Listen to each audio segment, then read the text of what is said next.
ഏവർക്കും പുതിയൊരു അധ്യായത്തിലേക്ക് ഹാർദവമായ സ്വാഗതം.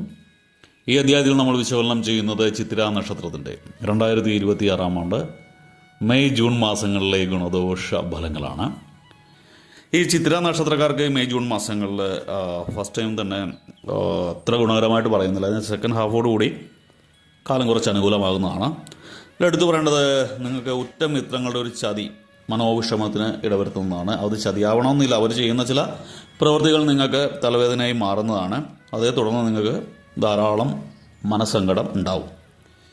എന്നാൽ മുൻകോപം നിങ്ങൾ നിയന്ത്രിക്കേണ്ട സമയം കൂടിയാണ്. മുൻകോപത്തോടുകൂടി ചെയ്യുന്ന എല്ലാ പ്രവൃത്തികളും നിങ്ങൾക്ക് ബൂമറാങ്ക് പോലെ തിരിച്ച് ദോഷഫലമായിട്ടും മാറുന്നതാണ്. അസാധ്യമെന്ന് തോന്നുന്ന കാര്യങ്ങളൊക്കെ നിങ്ങൾക്ക് നിഷ്പ്രയാസം സാധിക്കാൻ പറ്റുന്ന ഒരു സമയമാണ് ഈ മെയ് ജൂൺ മാസം. കടബാധകളിൽ നിന്നൊക്കെ നിങ്ങൾക്ക് തീർച്ചയായിട്ടും മോചനമുണ്ടാകും. ഓഹരി ഇടപാടുകളിലൊക്കെ തീർച്ചയായിട്ടും നഷ്ടമായിരിക്കും സംഭവിക്കുന്നത്. അതുകൊണ്ട് ഷെയർ മാർക്കറ്റ് ബിസിനസ്സിലൊക്കെ ഒന്ന് ശ്രദ്ധിക്കുക. ജീവിത രീതിയിലൊക്കെ കാതലായിട്ടുള്ളൊരു മാറ്റം കാണുന്നു. ഗൃഹം സ്വന്തമാക്കുന്നതിന് അനുകൂലമായിട്ടുള്ള സമയമാണ്. നിങ്ങൾ ഈ 2 മാസങ്ങളിൽ ബുധൻ ശനി ദിവസങ്ങളിലെ യാത്രകൾ കഴിയാവുന്നതും ഒഴിവാക്കുന്നത് ഗുണകരമായിരിക്കും. അസമയത്തുള്ള യാത്ര പൂർണ്ണമായിട്ടും ഒഴിവാക്കുക. കുടുംബകാര്യങ്ങളിലൊക്കെ കൂടുതൽ കാര്യക്ഷമത പുലർത്തുന്ന സമയമാണ്. കടം വാങ്ങുന്നതും കൊടുക്കുന്നതും കരുതലോടെ ആവണം. ചിലപ്പോൾ തിരിച്ചു കിട്ടിയെന്ന് വരില്ല. അപ്രതീക്ഷിതമായിട്ടുണ്ടാകുന്ന എതിർപ്പുകളെയൊക്കെ നിങ്ങൾ ധീരമായിട്ട് നേരിട്ട് പരാജയപ്പെടുത്താൻ സാധിക്കുന്ന സമയമാണ്. കലാകാരന്മാർക്കൊക്കെ അനുകൂലമായിട്ടുള്ള സമയമാണ്. ഉന്നത പദവിയിലെത്താൻ സാധിക്കും. പുതിയ വീട് പണിക്കുകയോ പുതിയ പണിക്കുകയോ ഒക്കെ ചെയ്യുന്നതാണ്. അതുകൊണ്ട് തന്നെ ഗൃഹം സ്വന്തമാക്കണമെന്ന് ആഗ്രഹിച്ചിരിക്കുന്നവർക്കും സുഖകരമായ സമയമാണ്. വാഹനയോഗം നിങ്ങൾക്ക് തീർച്ചയായിട്ടുമുണ്ട്.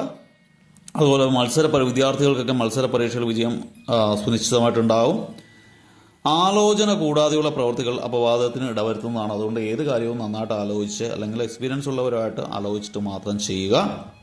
സത്കർമ്മങ്ങൾക്ക് വേണ്ടി പണം ചിലവഴിക്കുന്ന സമയമാണ്. ജൂൺ മാസമൊക്കെ ആകുമ്പോൾ നിങ്ങൾക്ക് ഇച്ചിരി ആധ്യാത്മികമൊക്കെ കൂടി വരുന്ന സമയമാണ്. അതുകൊണ്ട് നല്ല കാര്യങ്ങൾക്ക് വേണ്ടി നിങ്ങൾ പണം ചിലവഴിക്കും. ജീവിതത്തിലുണ്ടായിരുന്ന ബുദ്ധിമുട്ടുകളൊക്കെ അയവ് തോന്നുന്നതാണ്. ജൂൺ അവസാനത്തോടു കൂടി ആകുമ്പോൾ ജീവിതത്തിൽ ദീർഘനാളായിട്ടുണ്ടായിരുന്ന ഒരു ഒരു പ്രതിസന്ധിയൊക്കെ മാറിക്കിട്ടുന്നതാണ്. പല ഉന്നതരിൽ നിന്നും സഹായവും സഹകരണവും ഒക്കെ ലഭിക്കുന്ന സമയമാണ് ജൂൺ മാസം അവസാനം. നിങ്ങൾക്ക് പ്രശസ്തി അംഗീകാരവും ഒക്കെ തേടിയെത്തും. അതുപോലെ തന്നെ ആഗ്രഹങ്ങൾ പലതും നിറവേറുന്ന സമയമാണ് ജൂൺ മാസം. ഇപ്പോൾ ജൂൺ മാസം അവസാനത്തോടു കൂടിയാകുമ്പോൾ, അല്ലെങ്കിൽ വർഷം മധ്യത്തോടു കൂടിയാകുമ്പോൾ ഈ കാര്യങ്ങളിലൊക്കെ മികവ് ഉണ്ടാവും. നിങ്ങൾക്ക് തീർച്ചയായിട്ടും ശനിദോഷം കറ്റേണ്ടത് അത്യാവശ്യമാണ്. നിങ്ങൾ ധർമ്മശാസ്താവിൻ്റെ ക്ഷേത്രം ദർശിക്കുക. ഭഗവാന്റെ അനുഗ്രഹത്താൽ എല്ലാ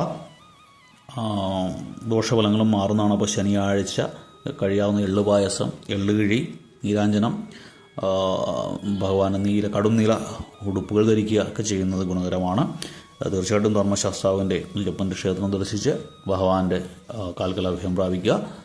ബാക്കി ഭഗവാൻ നോക്കിക്കോളും. അപ്പോൾ എല്ലാവർക്കും വീഡിയോ ഇഷ്ടപ്പെട്ടു എന്ന് വിചാരിക്കുന്നു.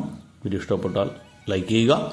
തുടർന്നുള്ള മാസങ്ങളിലെ വീഡിയോ കൃത്യമായി ലഭിക്കുന്നതിനായിട്ട് ചാനൽ സബ്സ്ക്രൈബ് ചെയ്തിട്ടില്ല എങ്കിൽ സബ്സ്ക്രൈബ് ചെയ്യുക. ഒരിക്കൽ കൂടി നന്ദി പറഞ്ഞുകൊണ്ട് നിർത്തുന്നു. നന്ദി, നമസ്കാരം.